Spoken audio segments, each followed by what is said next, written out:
I'll describe how MolStar works with other components of the PDBe website to help show correlations between sequence and structured data. So from an entry page, we can also choose to investigate macromolecular entities via the molecule details link. Now you can find this, again, if you scroll a little bit down on the page, under the macromolecular tab. So here we have molecule details.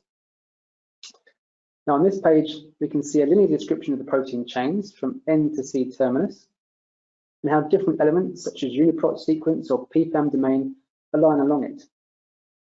Calculated features such as validation metrics and secondary structure are also shown, and at the bottom you'll be able to see a 2D secondary structure diagram and another instance of MolStar at the bottom.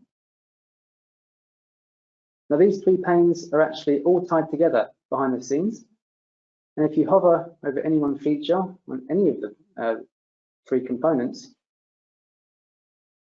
you should start to see how you can visually correlate data between the representations to further investigate the system. For example, here, I can again investigate which residues have the worst validation metrics. And if I choose to investigate one in particular by left-clicking, I'll get a zoomed view in the 3D interface MolStar window. Now, this instance of MolStar is very similar to the previous ligand-specific version. Now, again, if I click on the toggle full screen icon, I can get a full, that's if I reset the view here, there we go. I can get a full maximized window.